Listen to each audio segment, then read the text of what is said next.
with An Unstoppable Life, and I'm a success, leadership, and life coach. And all of my work is based in resilience and positive psychology. So I wanted to take this opportunity to help you guys all feel more unstoppable as we live into this current pandemic that we're all living through and figuring out and trying to find our way with. Generally speaking, I help people who are too smart for their own good, and I see a couple people here who I know, and I would include myself in that one. And we're all working all the time to build resilience and to uncover the obstacles that are holding us back from our success, our happiness, and our health.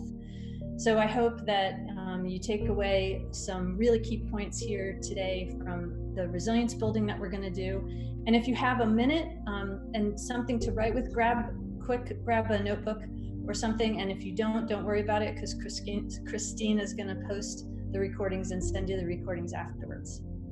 So let's get started with the idea about resilience, because that's where I come from. So when we talk about resilience, what we're really talking about is, in this case, we're talking about the ability to bounce back. And we're not so much just bounce back to like where you were when you started, but to bounce back having grown or having changed or having added additional resources to yourself, to your life, to your ability.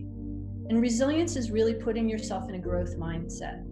And so it's a way to really understand what is going on in the moment, and then pay attention to what actions do you want to take next, and how do we do that in the midst of chaos and other people around us being anxious, and some people being super kind and compassionate, and other people freaking out totally and wanting to hit you with a loaf of bread over the head. So 3 things. We have a couple of ways that we can hack our system, and the system is us. So I want to go over 3 really easy aspects to hack your own system into being more resilient. The first is around thinking. So we can always hack the system one of 3 ways. We can change our thoughts, we can change our emotions, or we can change what we do physically. So I'm going to start with the hardest and end up with the easiest. The hardest is to change your thinking, because so many things around us every day really influence how we think about what's going on, what our place is, what opportunities we have or don't have. And so when we start to look at the thought patterns, that's where we have an opportunity to really make productive and deep change, but it's going to take a little while. So that's why I want to give that one to you first. So let's talk about this word responsibility. And I want you to pull that word apart into response and ability. So when we look at the response part, we as human beings have the ability to respond 100% of the time to 100% of the things that are happening. We are responding to the air we breathe, we're responding to the sunshine or the birds. Right now, I'm responding to my dog in the corner who's snoring. And so we can't help responding all the time to everything.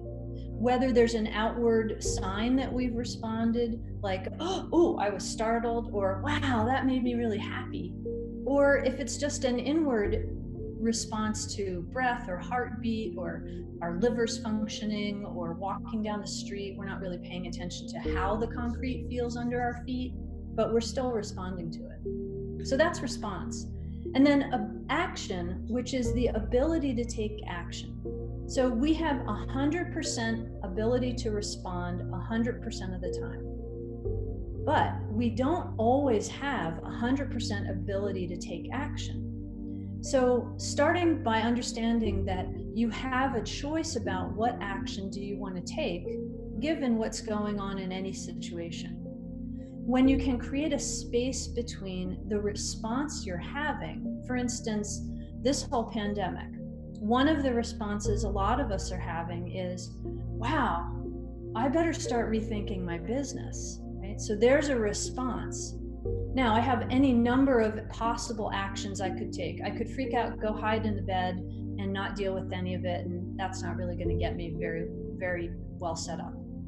Or I could imagine start sending 1 million emails to everybody, kind of tick them off, and not really get a lot for the effort I'm putting in, but I would feel like I was doing a lot. the best thing you can do is separate response and ability to take action, and take a moment or 5 or 10 to really look at what's the action I want to take that's going to get me the feeling I want. So that's where taking action is the key part of responding. So we have this response, and then we sit and we take a couple breaths, or look out at the sky, or twiddle your thumbs. But whatever it takes to get you to stop for a minute, look at what's going on, and then ask yourself, what's the most interesting and productive thing I can do right now that will get me the outcome I want? For instance, Christina had this wonderful idea of pulling together all of these amazing people for this week-long workshop. And so she's aiming us all towards a response that is helpful, compassionate, inclusive, and as one of my teachers says, allows us all to be a mother to the world. So she took what was going on, how she was responding to it, and then led us all to this place where we get to choose what actions we want to take. So there's response and ability. Okay, so that's number one. Number two is a breathing technique that will help you not only in that pause between responding and taking action, but it's also going to trigger your parasympathetic nervous system. And that means that your whole system calms down. And when your whole system calms down and you're breathing easier, AKA you're not strangling yourself anymore, it means that your brain is getting enough oxygen to think more clearly. When you're thinking more clearly, that's when you have an opportunity to decide, well, what action should I take? Or maybe I shouldn't take any action. Sometimes not taking action for 24 or 72 hours actually allows you to get a broader view of what's going on. And I did figure out years ago, after a lot of trial and error and a lot of habit of trying to solve everything the minute it happened, was that if I let things settle out for 72 hours, almost everything pretty much solved itself. And if it didn't solve itself in 72 hours, I had a much better view of what action I actually needed to take, and I could do the minimum possible requirement to get the biggest payoff or the biggest outcome. So, the breathing practice. Settle yourself in your seat, and if you're standing, feel free to stand, but close your eyes and allow yourself to be fully supported by your feet on the floor, or by your sitting on your seat, by your chair, or if you're sitting on the floor. And then shake your whole body out, just a little bit. Allow your hands to shake out, shake your neck out, shake your head out. If you're really feeling tight, shake your tongue and your jaw out. Right? And then settle back and allow your whole body to find a really beautiful, tall position. And we'll just settle in for a minute, first noticing the height of the body. So notice from the bottom of your feet all the way up to the top of your head. Just notice how tall you are, whether you're sitting or standing. And then allow your breath to be really easy. It doesn't need to change. However you're breathing right now is fine, but allow the breath to just happen. So you've noticed the height of your body. Now notice across the width of your body, shoulder to shoulder, and also front to back. So noticing how much space you take up in the world. How much presence do you have here? And then once you've really breathed into how much presence you physically have in the world, imagine leaning back just about half an inch and lean back into all of your experience, your wisdom, your guidance, your know-how. We often forget that we have a wealth of experience, a wealth of knowledge that we carry around with us. And especially in times of stress, it's easy to forget that. So imagine leaning back into your own wisdom, your own knowledge, and know that you always have that with you. So now that you've created this physical unawareness of your own body in space, now we're going to work on the breathing. So without changing anything, start to count, and we're going to do a 4-2-5-2 count. So that's a 4-2-5-2 count. So you're going to inhale for 4, hold for 2. Exhale for 5, hold for 2. Inhale for 4, hold for 2. Exhale for 5, hold for 2. Couple more times. Inhaling for 4, exhaling for 2. Sorry, holding for 2, exhaling for 5, holding for 2. And do this a couple more times on your own, slowing it down even more. So without forcing it to be slow, notice what happens as you continue to do this 4-2-5-2 breathing. And we'll do a couple rounds. And I want you to notice as you are doing this, what is happening to your heart rate? What is happening to your body? Do you notice any areas of tightness or tension that are starting to loosen? Do you notice maybe the spinning in your mind, or all the stories in your mind, or the things that have been taking your attention for the earlier part of today? Maybe they're settling out a little bit.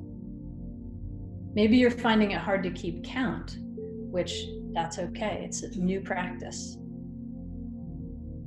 So as you take your last round of inhaling for 4, holding for 2, exhaling for 5, holding for 2. And then open your eyes and bring yourself back to this space. So what we've done is we've triggered your parasympathetic nervous system, which lowers cortisol and stress hormone levels, increases energy and oxygenation in your body, increases the oxygen in your blood, gets your amygdala to calm down, and gives you a way to literally create a moment of pause between response and action. So that's a practice you all can take and do anytime, anywhere. You don't have to do it with your eyes closed. If you do 3 rounds of 4-2-5-2, just 3 times, that will start to trigger your parasympathetic nervous system, which is the key to the whole thing. If you can do it for a minute, great. If you can do it for 3 minutes, excellent. If you really want to see some amazing things happen, sit for 15 minutes and do that practice and watch what happens. Okay, so that was number 2. So number 3 is to locate what resilience feels like in our bodies.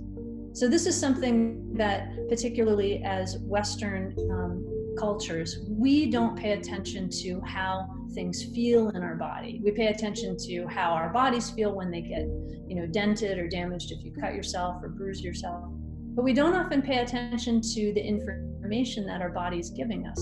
And so, as somebody who I can't remember the name said recently, if you have a goal and you haven't named it, it doesn't matter, you'll never get there.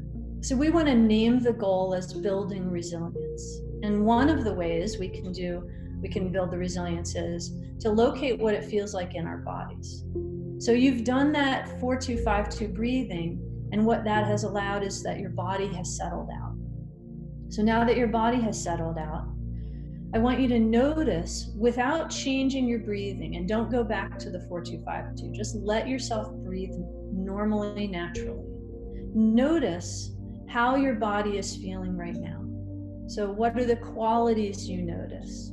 Do you notice that your breathing is in your nose first? Do you notice it in your throat? Maybe you notice it in your chest or in your belly. Maybe you notice it more in the front of your body or more in the back. And then as you start to become more aware of the qualities of your breath, bring that outward and start to be aware of any tightness or tension in your body. Where are the areas that are most relaxed right now? And would shifting around a little bit help you relax even further? So feel free to shift around a little. You want to create the most spacious and resilient feeling in your body right now, so that you know, oh, this is what resilience feels like. So notice if you're clenching your fists, and if you are, shake them out a little. And then bring your hands palms up on your legs. Notice what happens to your breathing. And then very gently turn them palms over. Notice what happens. Does your breathing move up or down in your body? Some people it will move upward, some people it will move downward. So flip your hands over one more time. Notice what happens to your breathing. Flip your hands back over, palm down. Notice what happens to your breathing.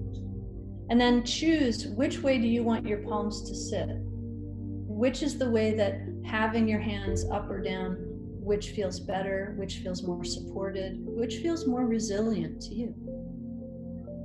So noticing how we can change what we're experiencing in our bodies just by noticing what's going on, by changing a few things, right? Palms up or down, or our breathing patterns, and paying attention to what resilience actually feels like. So noticing as you're sitting here a little bit longer, if there's a little area of your body that feels like, oh, it just wants to jiggle out or move. Notice what that is. Is it nervousness? Is it excitement? Is it anxiety?